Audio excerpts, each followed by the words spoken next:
Hi, everyone. Thank you for joining us tonight. I'm Bella. I'm an events manager at the Memorial Art Gallery, and I work to put together member events like this one for you. So thank you all again for joining us. Our member exclusive webinar tonight is on the topic of fashion in Mag's collection. And our guest presenter tonight is Lauren Tagliaferro. She's a curatorial assistant here at the Mag. Thanks to your support through membership, we're able to have programs like this one for you online. Before I introduce Lauren tonight, I just wanted to mention a couple of housekeeping items for your experience today. We do have live captioning for today's program, and if you would like to see captions, you can click the closed captioning CC button on your screen. At the end of today's webinar, there will be time to answer any questions that you have for Lauren about the collection and about fashion. So please submit your questions that you have by clicking the Q&A button on your screen. You can also submit them through the chat if that's easier for you, and we'll make sure to ask Lauren your questions.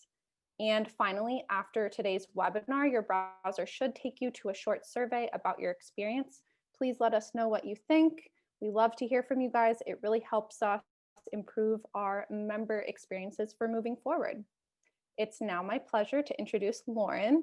Lauren Tagliaferro has been a curatorial assistant at the Memorial Art Gallery since 2018. And before that, she was the collections planning specialist at the RMSC and the registrar and assistant curator of the Sue Ann Jeanette costume collection at Syracuse University. She received her master's in art history and also a master's in museum studies at Syracuse University. She's also the co-author of 500 Patterns, which is a comprehensive source book of over 500 patterns across 6 design styles in textiles and the decorative arts, alongside Jeffrey Mayer and Todd Conover of Syracuse University. Lauren, thanks for joining us tonight and giving us this presentation. I'm going to pass the mic to you now. Thank you, Bella. That was very kind. So I hope that everyone is staying warm and cozy on this snowiest of evenings. And if you are like me, I usually have myself a little cocktail while I'm doing it. So this is my gin and tonic with blood orange gin from Tanqueray. Not an ad, just a fan. It's delicious with a little bit of Angostura bitters, and to have a non-alcoholic version of this, you can just do tonic without any gin and some Angostura bitters, and it's delicious. So I'm going to take a victory sip. Hold on. Oh, it's so good. Anyway, so let's get started. We're going to be talking a lot about fashion, different fashion movements throughout history, its connection to art and art history and our collection at the Mag. And please, if you have any questions, please put them in the Q&A. I will be more than happy to answer them at the end of the presentation, but let's get started. Bella, if you could bring up our presentation real quick. So we are going to get right into it. So first, we're going to talk about the neck ruff. So I really like to start with something early like this because the neck ruff is something that's so out of the ordinary, right? Like we don't have anything even close to something like this in modern times. Plus, it's also very highly specifically a time period and highly specifically a region. So you almost always only see neck ruffs in art in Dutch portraiture. Neck ruffs were worn in England and France to a certain extent as well. I mean, it wasn't just the Dutch, but it seemed like the Dutch really glommed onto it in a major way and made it their own. So neck ruffs, what are they? What were they made of? Why did people wear them? So these were, by definition, clothing accessories worn primarily in Europe from the mid-16th to the mid-17th centuries. These 2 pieces are in our collection. They're on view upstairs in our Dutch gallery. We have Sir Henry Palmer here on the left by Marcus Gerarts the Elder from 1586. And then we have a later example, a portrait of a woman, one of a pair from Thomas de Keyser from 1625.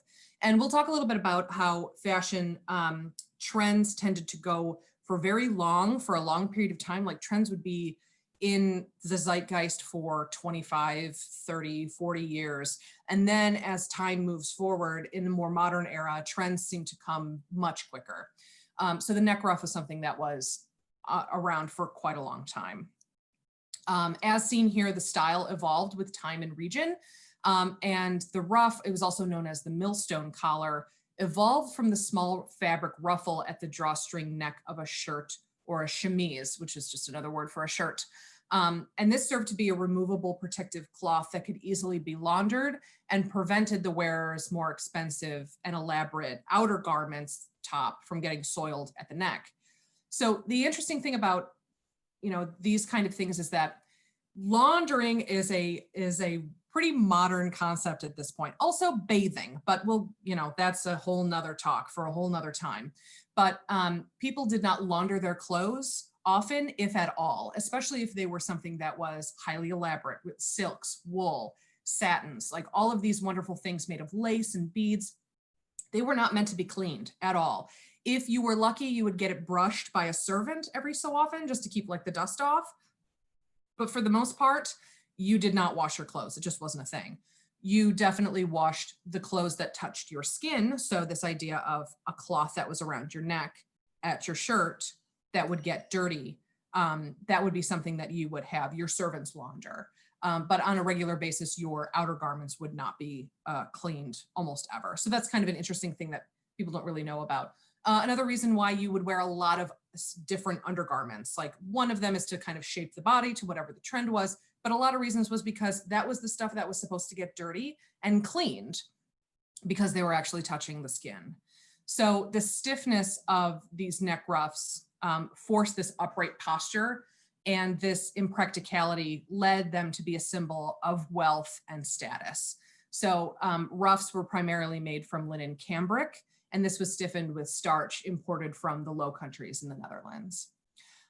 Later, ruffs were also sometimes made entirely from lace, but lace was expensive since it was a new fabric.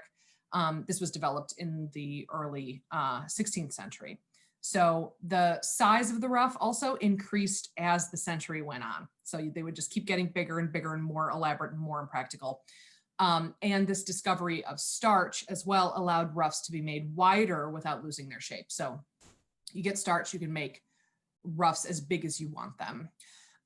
Also later ruffs were basically separate garments that could be washed and starched and set into these elaborate figure 8 folds by the use of heated cone-shaped irons called goffering irons.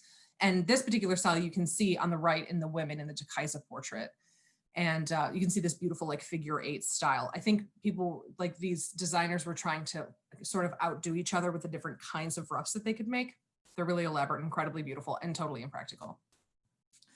Also, ruffs were often colored during starching. They were dyed. Vegetable dyes were used to give neck ruffs either a yellow, a pink, or even a mauve tint. Blue was also very popular, but apparently blue was Elizabeth I's favorite neck ruff color. So because she was the queen, she outlawed everybody else to use it except for her and her court. So no one was allowed to have a blue ruff except for Elizabeth I. So very typical of her. Next slide, please.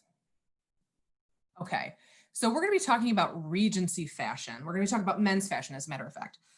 Ruffs were worn by both men and women, but Regency, we'll talk about men's Regency to start with. So this is Portrait of a Man on your left by Henry Benbridge.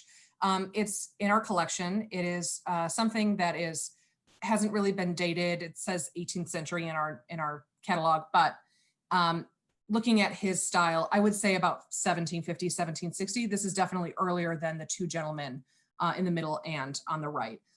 This portrait of Pierre Cerizat from 1795 is by Jacques-Louis David. This is in the Louvre. And on the far right, we have portrait of Jean-Baptiste Bailly, the deputy. He is from 1797, and this is by Giraudet. This piece is at the Palace of Versailles, as a matter of fact. So these 2 pieces are a little bit later than our Portrait of a Man, but they basically give you the same sense. So I'm going to tell you a little bit about this Henry Benbridge piece. So it was originally attributed to the German artist Johann Zoffany when it was acquired by the MAG in 1966. But prompted by our director at the time, Harris Pryor, the Smithsonian curator Robert Stewart did a little bit more investigation and came to the conclusion that the American-born portraitist Henry Benbridge was actually the true artist. So shortly thereafter, this portrait was actually loaned to an exhibit of Benbridge's work in the National Portrait Gallery in Washington, D.C. And the Smithsonian curator Stewart described it as, quote, one of the nicest of what I call his portraits in the small, which is kind of cute. It's not a very big piece, but it is very indicative of his style. You can see it in his kind of long forehead and his teeny little body. And of course, this decorative like plant in the foreground, which are all hallmarks of his style. So these gentlemen are wearing what is known as Regency fashion in the UK. So it's this concept of a long waistcoat, this high-necked shirt, breeches with stockings, and this silk-lined tailcoat over the top that kind of cut away from the body. You can see this kind of scoop quality to the lapels of the coat. So this style was made popular by the socialite and dandy Beau Brummel. You may have heard of him. He was like the hot guy in Regency England. He had impeccable style. He was best friends with the Prince Regent, which is why they call it the Regency era. And the Prince Regent was the future King George. And this friendship and his incredible style made him an iconic figure during this time period. Beau Brummel was remembered afterwards as the preeminent example of the dandy.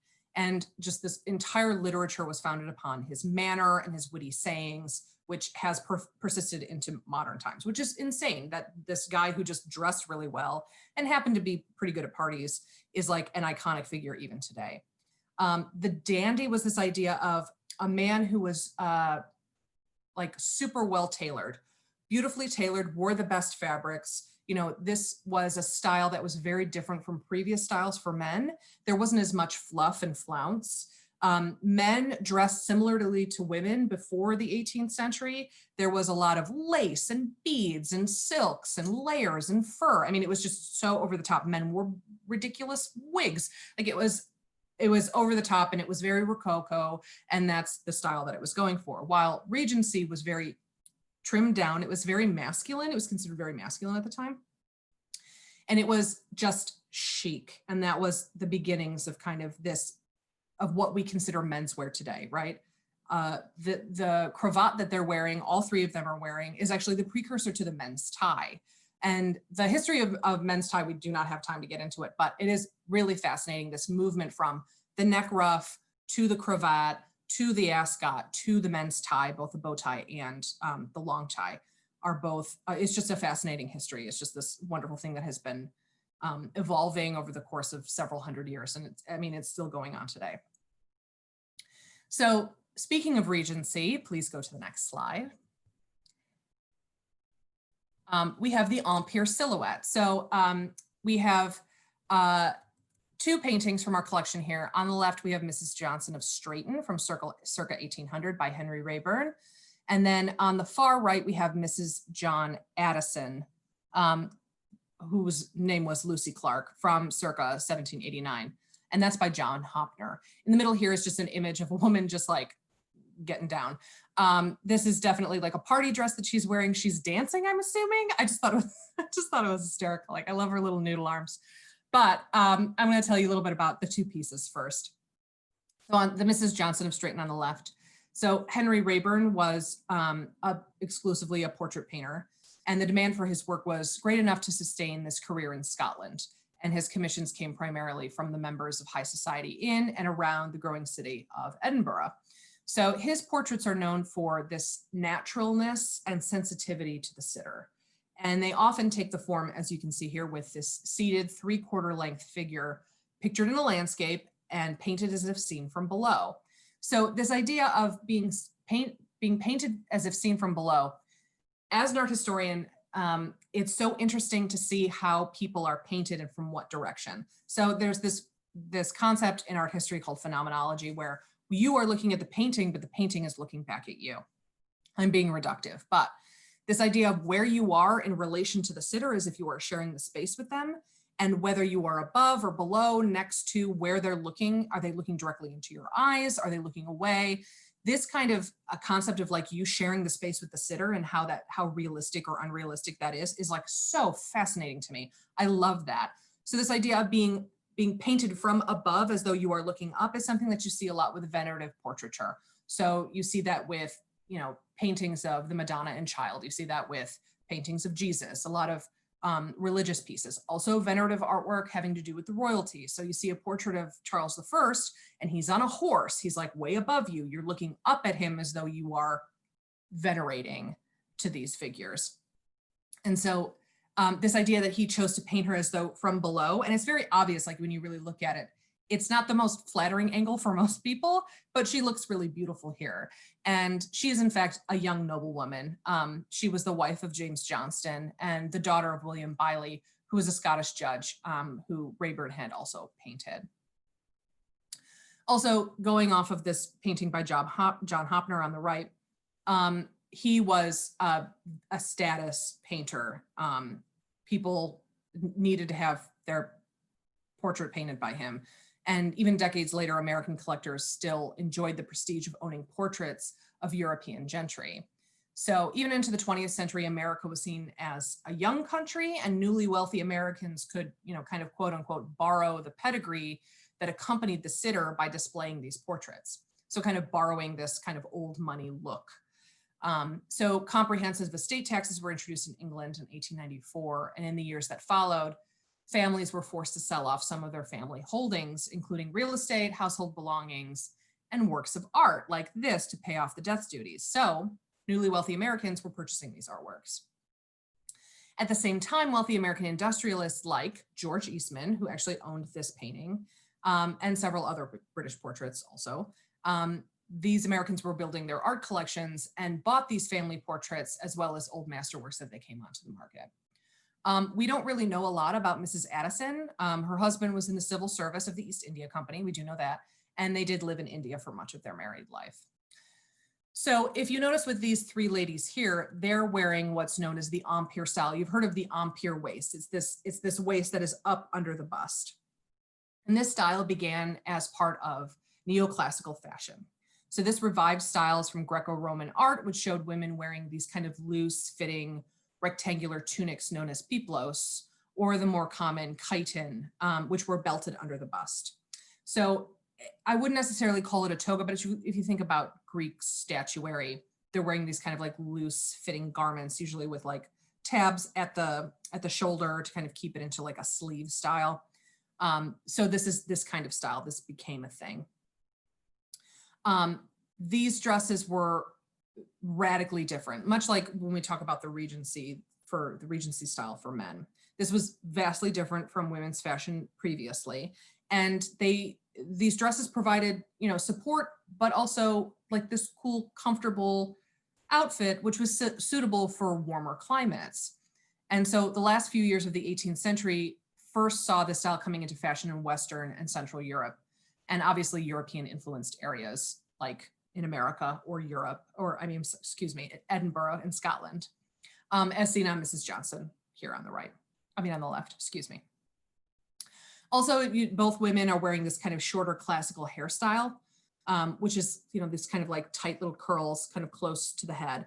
And this was a little bit less controversial, so that was more widely adopted. At least you could get the neoclassical hairstyle if you really didn't feel comfortable wearing the neoclassical dress. Also, hair was now uncovered. You didn't wear your hat as often as usual, except, you would still wear your bonnet outside and other coverings that had typically been worn even indoors, but it was becoming more common for women to not wear hats as often as they used to. So while this style goes back to the 18th century, this term, Ampere Silhouette, actually arose over a century later in the early 20th century Britain. And the word Ampere refers to the period of the first French Empire, Napoleon's empire, and the Empress Josephine, who was influential in popularizing the style around Europe. So we can definitely credit Empress Josephine for the Ampere style. And I get my former boss, Jeff, would always correct me. It's not empire, it's Ampere, because it's very French. So it's just a little something. You can impress your friends at a cocktail party by saying, oh, I'm just wearing this Ampere dress.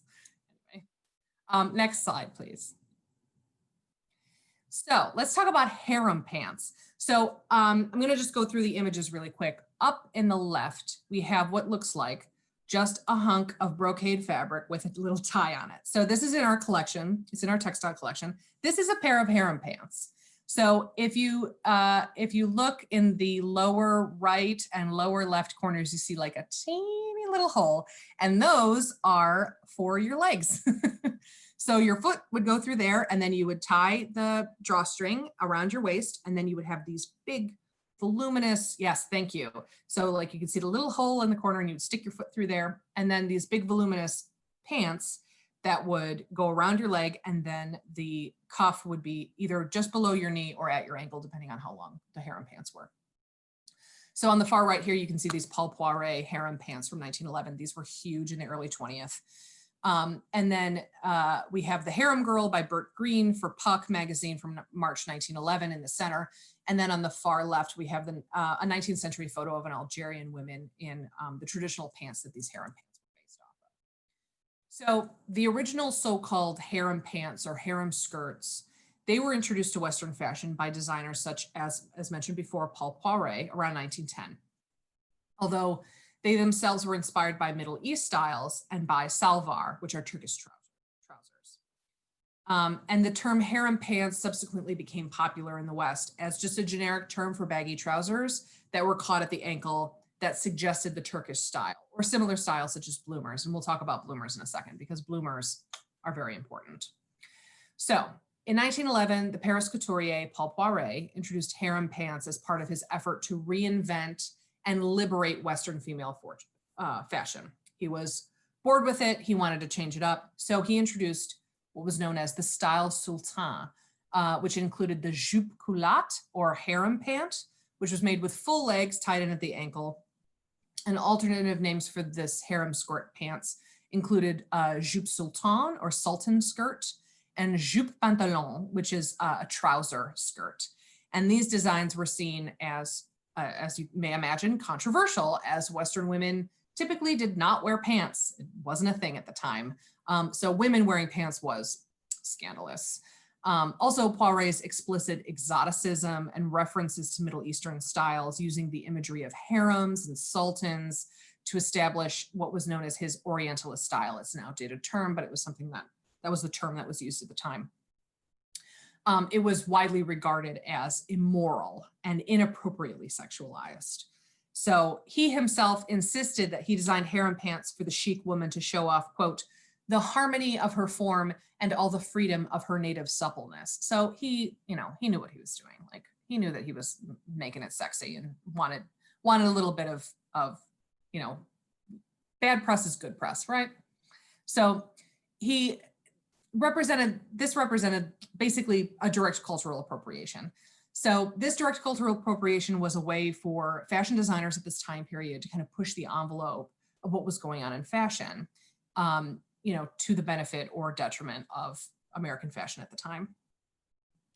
So although Poiret is often credited with single-handedly inventing trousers for Western women, in fact, the couturier Jean-Marc Lacroix presented wide-leg trousers in 1910, and a fellow couturier, Bourniche, is also credited with designing such styles at the time.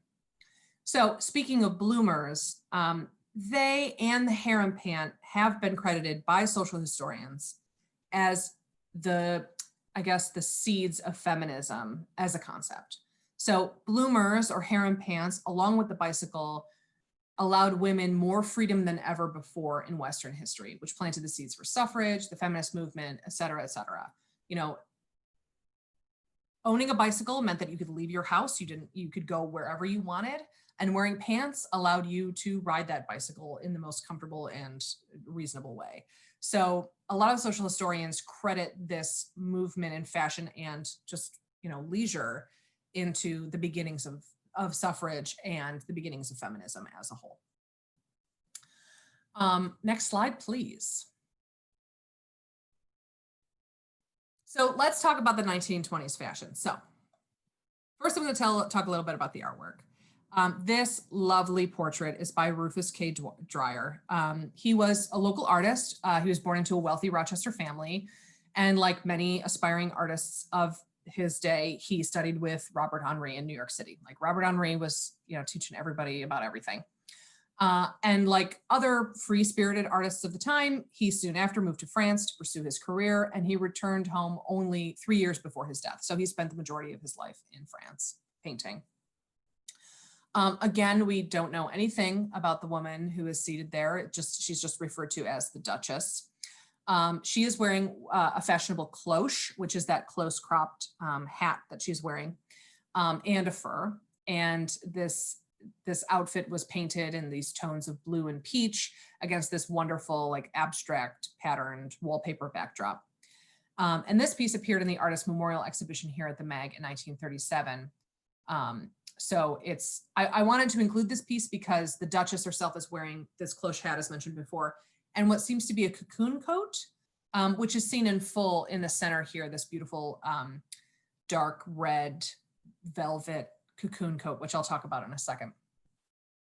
So 1920s fashion, we're all familiar with the image of the flapper girl of the 1920s, right? But flapper fashion was only a tiny part of the larger fashion world at the time. You know, we all know what flapper fashion looks like, but you know, flapper fashion is sleeveless dresses, bobbed hair, shorter skirts, beads, sheer fabrics, like this kind of like party girl look. This look was basically at the extreme end of fashion at the time. So think about it in terms of today.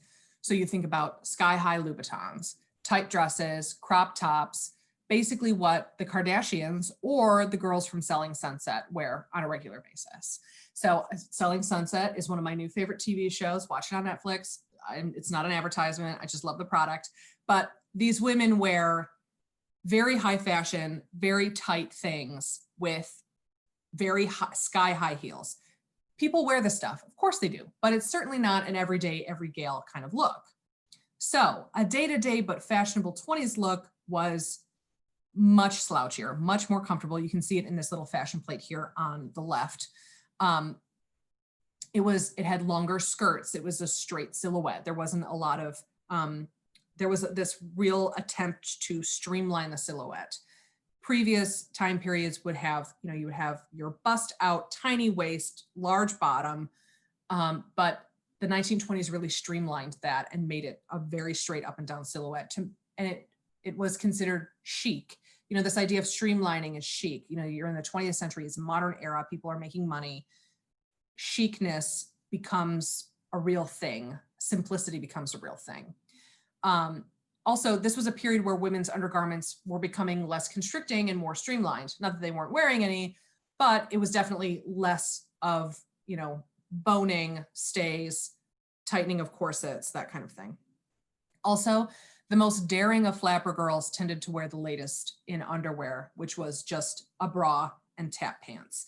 And tap pants are basically underwear shorts, usually made of like a loose flowing silk. And that was absolutely scandalous that you wouldn't wear anything supportive besides just a bra and a pair of tap pants. It was absolutely insane. Also, I want to mention this cocoon coat. Cocoon coats are extremely 1920s. You can see in this photograph above these lovely ladies and this very handsome gentleman. They are most likely wearing cocoon coats. They're both very fashionable. I mean, they're not dressed like flappers, but they're wearing cloche hats, they're wearing furs. And they're probably wearing cocoon coats, which was the thing. I know for a costume exhibit at the RMSC, we had a 1920s like speakeasy event, and I tapped my boss, Jeff, to let me borrow a cocoon coat from his private collection. And can I tell you, it was so comfortable. Oh, it was October, it was chilly, and I just wrapped that baby around me. It was like wearing a blanket all day, and I looked amazing. I looked amazing. So cocoon coats, shoot, I mean, I wish I could wear those every day. We're bringing it back. How about we all bring it back? The cocoon coat. Next slide, please. So next we're going to talk about the pillbox hat. We're moving farther into the 20th century. And the pillbox hat is definitely something that is completely Jackie O. That is, it's a symbol of Jackie O. And this piece on the left here, Ada in Hat from 1990 by Alex Katz. And then on the far right, you may recognize this. This is Jackie from 1964 by Andy Warhol. And if you have not gone to the Andy Warhol exhibit at the MAG, you should. Please do. It's wonderful. And there are a lot of wonderful artworks by Andy Warhol. And it's just a full season of Warhol at the MAG, and we're just so excited about it. My notes were being crazy. So this print, Ada in Hat, is based on a small painting of Katz's wife, which was called Ada in a Pillbox Hat from 1961. So even though the print is from 1990, the original painting is from 1961. And Alex Katz's interest in making images that were of the moment is reflected in his use of modern props. So for a perfect example, this modern prop is the Pillbox hat that Ada is wearing. This is quintessentially 1960s. So historically, the precursor to the Pillbox hat was military headgear. And during the late Roman Empire, the pileus panonicus or Pannonian cap headgear, which was similar to the modern pillbox hat, was worn by Roman soldiers. So the modern women's pillbox hat was actually invented by milliners in the 1930s, and it gained popularity due to its elegant simplicity. So the pillbox hat didn't have any bells and whistles. It was straight, it was chic, it was usually made of wool, velvet, organdy, mink, lynx or fox fur if you were like especially fancy, and leopard skin amongst other materials. So while it was simple, it was certainly not cheap, if you can imagine that. They were usually designed in solid colors and were unaccessorized. So they wouldn't have beading or lace on them. They could occasionally include a veil, but 9 times out of 10, they were just very dead simple, beautiful pieces. You can see here with Jackie O. And then down below, Meghan Markle. The British are more used to wearing hats on a regular basis. So Meghan Markle here is showing how pillbox hats are even still worn today. Speaking of Jackie O, she was obviously well known for her signature pillbox hats. They were designed for her by the designer Halston. And she was in fact wearing a pink one to match her outfit on the day her husband was assassinated in Dallas. So speaking of JFK, there is this oft repeated theory that he was the man who killed the hat. And the story goes that since he didn't wear one for his inauguration in 1961, the sale of men's hats dwindled. And by the end of the 60s, men just weren't wearing hats anymore. And this, this idea might be reductive, really, as by the 1960s, society was becoming more ostensibly less hierarchical, right? Therefore, this concept of formal and informal dress was kind of starting to collapse in on each other, with the hat kind of being the sacrificial lamb, so to speak, since the hat is the easiest shorthand for formal dress. Hats have been worn for formal dress for a very long time. And so this idea that by the mid-century, there wasn't so much a need to wear formal clothing. And even today, if you think about it, like this collapse of formal wear, especially now, we're in a pandemic, we're all staying home, we're all wearing sweatpants. Why would I put on my fanciest dress, which I'm wearing right now, my fanciest dress, because I'm not going anywhere for New Year's, and this is my New Year's dress. But I am wearing slippers under this. So, that's how this works. This idea, the collapse between formal and informal clothing killed the hat. So if anybody asks you what happened to the hat, JFK may have killed the hat, but it was probably just modernity. Finally, next slide, please. We have the muscle shirt, or the tank top, or the wife beater. And we're going to talk about the origins of that. So first, we're going to talk about this portrait on the left. This is a jewel in our collection. We absolutely love this piece. This portrait is one of 8 in Kehinde Wiley's series based on the work of Northern Renaissance painter Hans Memling. And he worked in the 15th century. Memling created sensitive, quiet portraits of the growing merchant class of his time that were set within landscapes, as you can see in the background, and cast in this natural light, this beautiful natural light.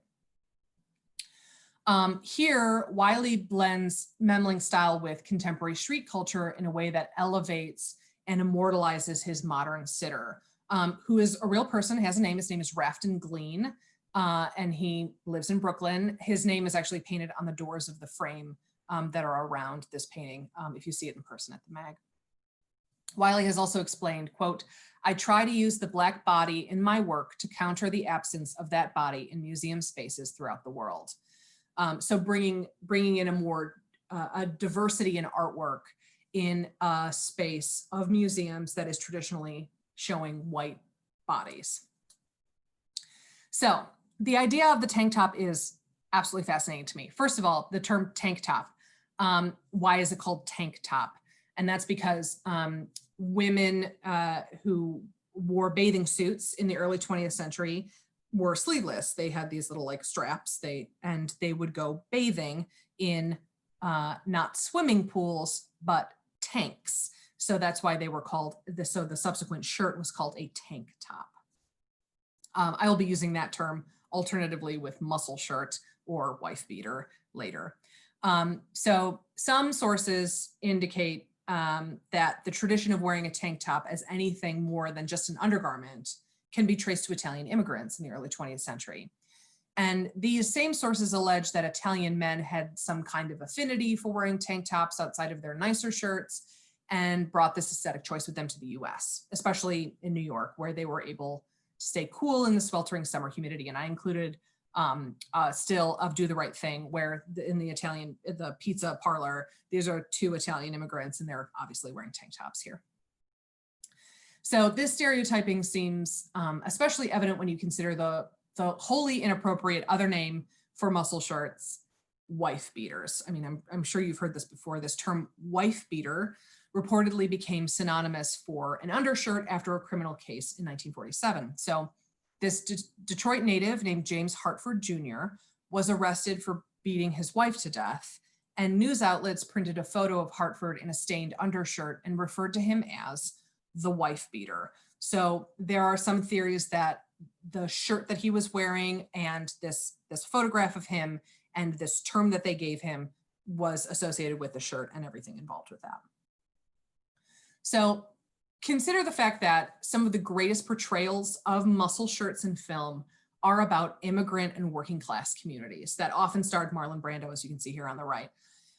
Like movies like On the Waterfront and A Streetcar Named Desire. And then you think about taking this a step further and realizing that Tennessee Williams wrote Streetcar and most of his other works parodying traditional heterosexual relationships, usually by adding this monstrous husband to the mix.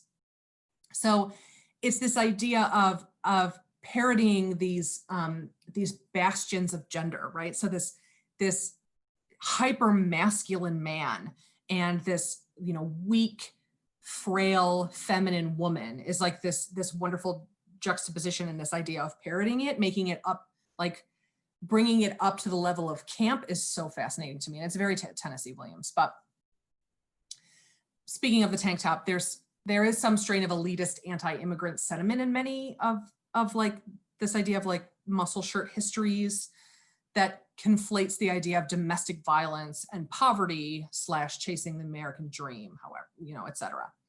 So this idea that the tank top, the muscle shirt, the wife beater was a symbol of immigrants, the poor, ethnicity. It's all like kind of wrapped up into one. Also, not for nothing, to wear a tank top or a muscle shirt was a smart way to keep from sweating through your nicer shirts in the summer. So that mostly meant that lower class folks who didn't have a huge wardrobe were more likely to follow this kind of functional trend. And, because of the lack of nice clothing, the shirt tends to be a marker of class, ethnicity, and unfortunately domestic abuse. But in our context today, it's a symbol of working class masculine culture. For example, 1990s hip hop culture is a great indicator of this masculine style.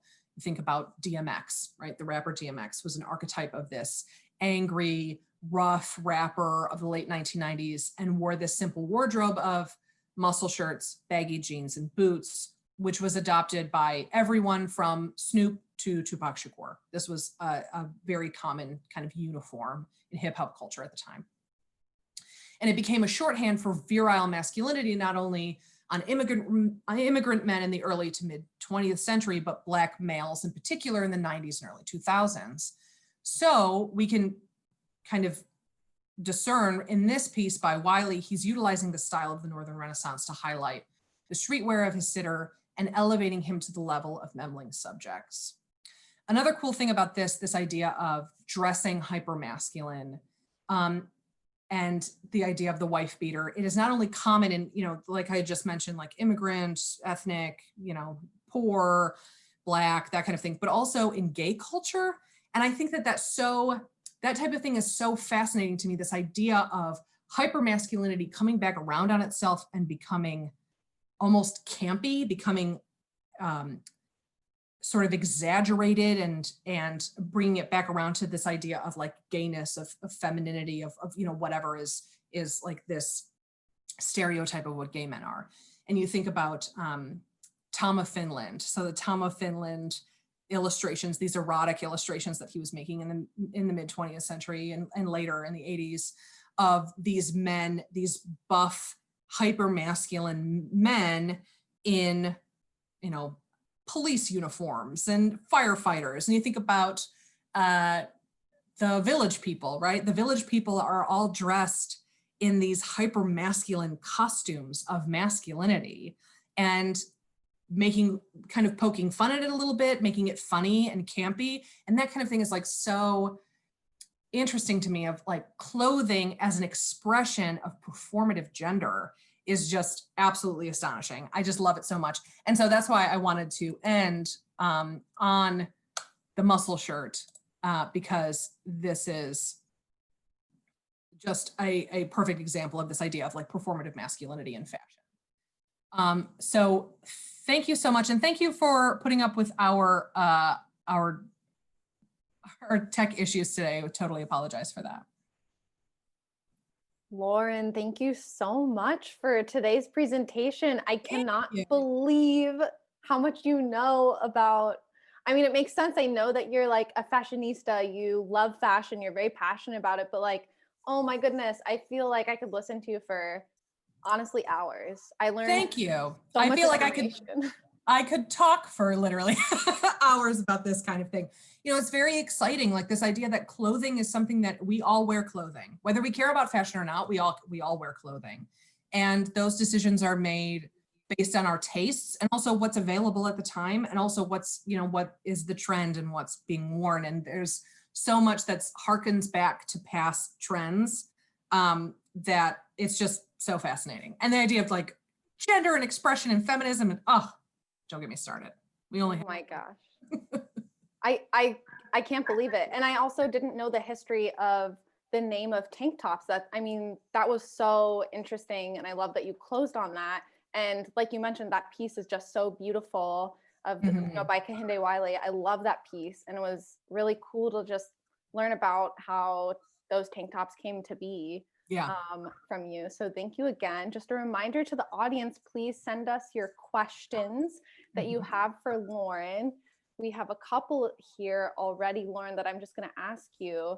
Sure. One question. So some of the styles that you talked about today seem to have kind of come back into style already, like the harem pants, for example. I know I personally have a couple pairs of pants that are harem inspired, pant inspired, and I love them. They're so comfortable. Definitely agree. They're so comfortable to ride a bike wearing those. It's great. Do you think there's any fashion items that you showed today that are going to come back into style really soon? Like the neck ruff was around for so long. Are those going to ever make a comeback? I think like contemporary fashion is more is not as performative and impractical as it was at the time, right? So wealthy people didn't have to do anything. Like they had people to do everything for them. Not that rich people today don't have people to do everything for them, but they don't have to like show it off on their body anymore, right? There are other ways to show your wealth with clothing and accessories and cars and whatever else you want to do. So the neck ruff, this idea of like impractical, uncomfortable clothing. We already have heels, like we already have sky high heels, and, corset dresses are still a thing. We already have those things, and men have ties, like we have already moved on to other uncomfortable symbols of status.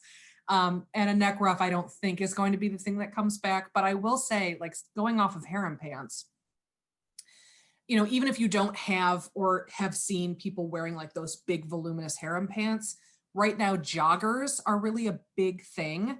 And joggers are just a modified harem pant. It's a loose pant that's gathered at the ankle and the waist. And that's basically a modified harem pant. And they're super comfortable. I mean, it seems like the things that were the most comfortable and the most, I guess, chic, this idea of like, you can wear it at any time and it would still look incredible, is something that continues on. Like it keeps like cropping back up.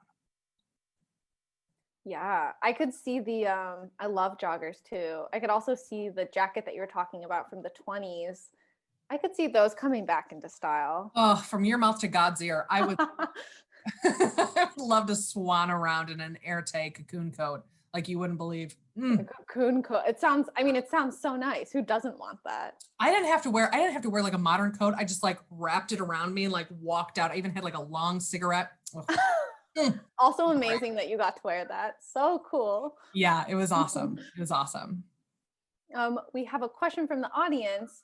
Is there any connection among fashion, the volume of material used, and the economy? Did those factors ever play into each other? Yeah. So there's this old adage that I think it's like the skirts get shorter when we're at war or something like that, where there's not as much fabric. I think, that's a good question. I think it's a little reductive, especially in like modern culture, that kind of thing. But I do know that, the more money that was available in a community or a nation at the time, the more money that was available, the more elaborate the clothing was. Yeah, for sure. I mean, you think about the 1980s, right? So the 80s was all about excess. So the 80s had big shoulder pads, deep V's, lots of lame, hair was big, makeup was very dramatic. I mean, even more dramatic than what I'm wearing now, which is dramatic. So you think about like this moment of excess where more and more people are making money. So the fashions reflect that, but 1980s fashion just harkens back to the 1940s, where women were wearing stronger shoulders, nipped in waists, little jackets, very like Barbara Stanwyck, power dressing. And men were wearing double-breasted suits. It made them look broader. It made them look more square. They were looser fits. It was this idea of big everything. So yeah, I think as a shorthand for how the economy and how that particular culture and nation is doing, I think that's, it's pretty good. I mean, there are a lot of, nuances, of course. I mean, nothing's a done deal, but yeah, thinking about the 20th century for sure. Awesome. Another question for you. Mm-hmm. You mentioned the history of modern men's ties and how they came about. I forget what they're called, but the neck scarves that they come from, is there any connection as well to modern women's scarves? Are they all in the same scarf family? Do ties and scarves go back to the same origins? Yeah. So, yes, is the short answer. Yes. So, wearing things around your neck as a protective style or as fashion. I mean, as I mentioned before, goes back a long time. So both men and women would wear these protective, like fabric pieces that would go around the collar. And you see this a lot trying to think, like early Regency period, you would see these women in that straight Ampere silhouette. But, and you see it sometimes in movies too. There would be this like loose, gauzy, soft white thing that looked like it was just kind of tucked into the neckline. You would see it sometimes in movies with costuming for like Jane Austen films. Like you think about Sense and Sensibility and you think about Pride and Prejudice. These women would wear these kind of protective pieces around their necks. And that is definitely 100% the precursor to the modern scarf. Also scarves, I mean, fashionable scarves, right?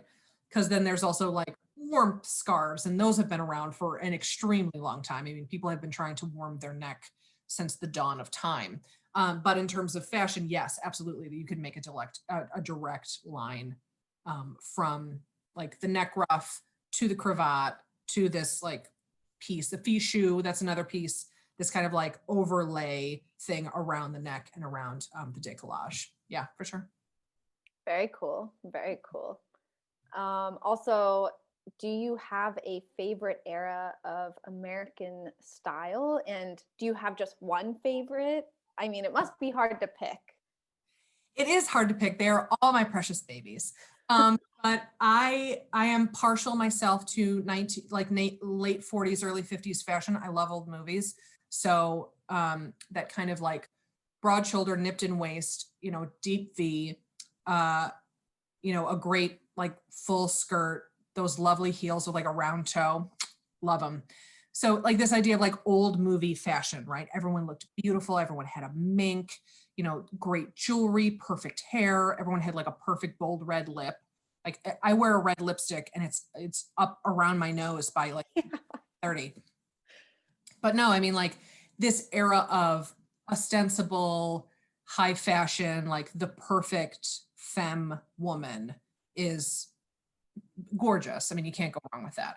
But then I also love like late 70s fashion with those wide, like jumpsuits and lame and like just like Grace Jones, like wearing a power jacket and nothing else is just so good.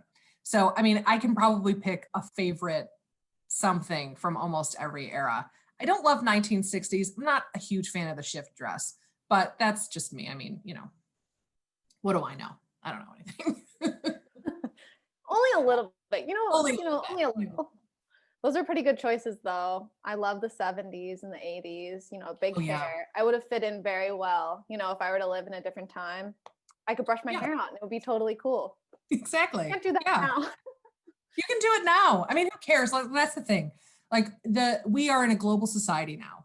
So fashion has become way more, it's just unwieldy. It's just too big.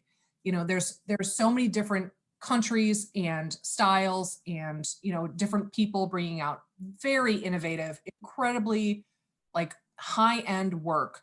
Like it used to be the fashion capitals of the world were New York, Milan, London, and Paris. So now Seoul has an incredible fashion week. The Koreans are doing incredible work.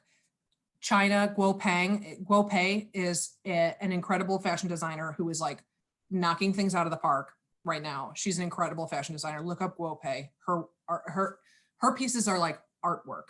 These beautiful body morphology things. Iris van Herpen from the Netherlands, or nope, she's Scandinavian.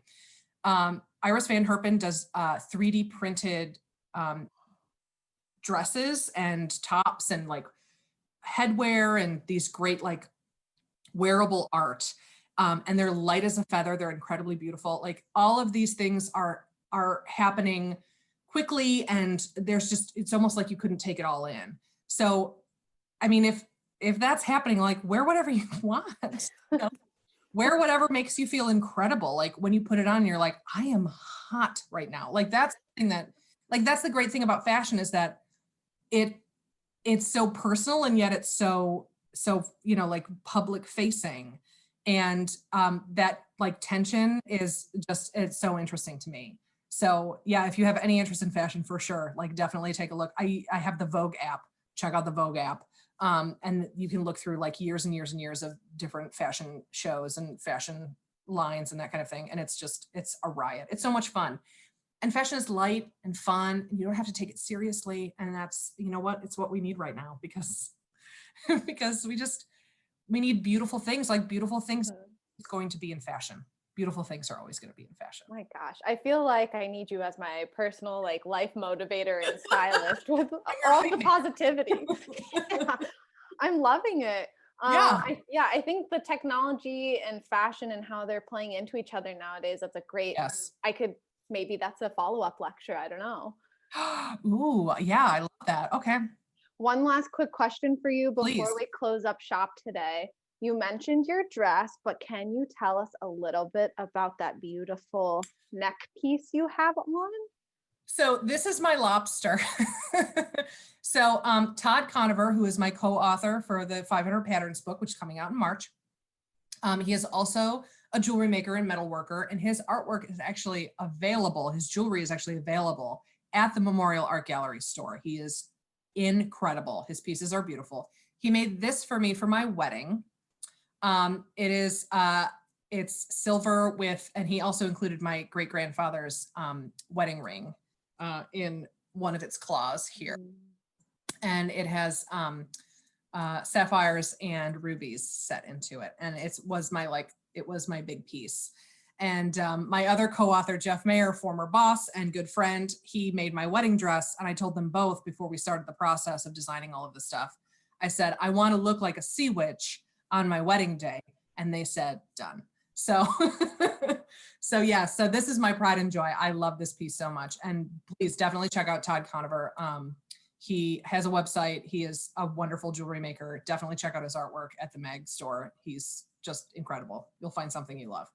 Oh my gosh, Lauren, I didn't know that he designed it. That's so cool. Yes. Thank you so much for today's lecture. Thank you. I'm just going to share my screen real quick as we close out today. Thank you again to everyone who joined us tonight and for supporting the MAG through your memberships. We'll be sharing a recording of today's lecture later this week for anybody who couldn't join, or if you want to watch again or share with your friends.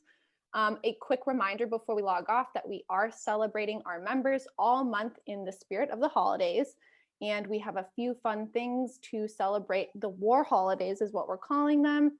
One of our perks is picking up the members exclusive commemorative print that we have inspired by pop art. You can pick yours up tomorrow, Thursday, December 17th in the pavilion between the hours of 12:30 to 3:30 or 5:30 to 8 p.m. It's a really beautiful print, and it's just a way of saying thanks to all of you for your membership. And when we close out today, please share your experience in the survey that pops up. And thank you again for joining us.